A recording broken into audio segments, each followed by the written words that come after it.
Hey, what's up, everyone? I want you to imagine for a moment the perfect race. So picture this. You're at a race, you're on the starting gate, you're waiting on your first moto, and you're up next. Up to this point, you've had a perfect day. Practice went great. You hit your marks, you feel good on a bike, your bike feels good. So you're ready for this race. Deep down, you know that it's going to be a good race. So beside you on the start gate is your friend. He's a seasoned professional motocross rider. In fact, he has just raced his first race, so he knows the track. And he has given you pointers. He's told you the good lines to take, but most importantly, he has told you the lines that you should not take. So the two card goes up, it turns sideways, the gate drops. You rip a perfect start. As you're going up this start straight, up this hill and sweeping to the left, you start to notice real quick, you don't even notice anyone beside you. So you know you have the whole shot and you pull it. You get out on the track and you are just railing, man. You are on rails, you're hitting your marks and carrying your momentum, and ultimately you are just running and racing a perfect race. So as the laps unfold, you're continuing to hit your marks, but there's one section on the track that you feel like you could pick up some speed on. And this section is you're coming down this downhill and you go into a right-hand corner, and after that is a long section of rollers. And the line you've been taking is on the inside, and it's getting real chopped out, and the braking bumps are getting real gnarly, and the rut on that right-hand corner is getting deeper and deeper, and it's starting to really shave off of your momentum going into those rollers. So the last couple laps, last maybe 2 laps, you've noticed that there's this smoother outside line on the left side of the track. So on the last lap, you are wondering, man, should I take that line? And then you have this gut feeling that you recall that your buddy, the professional rider, said not to take that line. But at the last minute, you choose to take this line. So you start going over to the left side, the outside of the track, and man, you are just killing it. There's no braking bumps. Everything is just going perfect. You rail that outside line. There's hardly any braking bumps, and you're carrying so much more speed into these rollers. Up to this point, you feel like, oh my God, I've made the right decision. I'm going to kill these rollers. But as you get to the end of these rollers, it just starts getting muddier and muddier, and you start swapping on these rollers. And before you know it, you crash and you hit the dirt and take a soul sample. And you're like, oh my God, what have I done? So what started as a perfect race ended in a disaster. So this perfect race reminds me of what we see in the beginning when God created, as we've talked about over the last few weeks in Genesis chapters 1 through 2. So in the race I just described, the professional rider represents God, our Creator. He knows what's best. He created us, right? It's common sense. If God created us in the world, He has the answers. He knows best.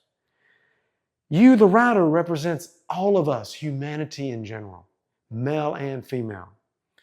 The race in the beginning, before we made that choice to take that different line, represents life in the beginning when God created.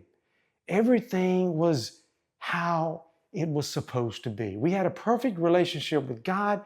We had a perfect relationship with each other. We lived in God's presence, in the place of God, and also with the people of God, right? So everything was perfect. We were living a perfect life. The 2 lines in that section of the track that I described represents the 2 paths in life. One path leads to life, and one path leads to death or destruction. And as we learned in chapter 2, it represents those 2 trees in the garden. the tree of life and the tree of knowledge. So the choice that we made represents our ability to decide which path to take. It's ultimately up to us. But remember, God did tell us, like that professional writer told us, which line to not take. So God told us that as well. Unfortunately, as we will see in Genesis chapter 3 over the next few weeks, we chose the wrong path or the wrong line. So the crash that we talked about earlier represents our decision to take the path that leads to death, the path that we were told not to take. So we chose that line or path, and as a result, everything came crashing down in our world. And we see this again in Genesis 3. Sin took over our lives. We now have the tendency to sin and choose our own path. And guys, sin in Hebrew means nothing more than missing the mark. As motocross riders, we could say missing the best line on a track. It's not the best line to take. So fortunately, God didn't abandon us, but He came to our rescue. And we see this immediately in Genesis 3 all the way throughout the Old Testament, especially in the New Testament when God sends Jesus. So let's be honest, even after Jesus, we still have this tendency and struggle to sin and choose our own path. It's easy to start off well, but finish poorly. So we even see this in the early church of Galatia. Paul addresses these early Christians about starting off well, but finishing poorly. Check out what he says. You are running a good race. Who cut in on you to keep you from the truth? And guys, truth here goes all the way back to the beginning, the tree of life. They lost focus. And we, like these early Christians, do the same thing. It's so easy to do. So over the next few weeks, I want to dig into Genesis chapter 3.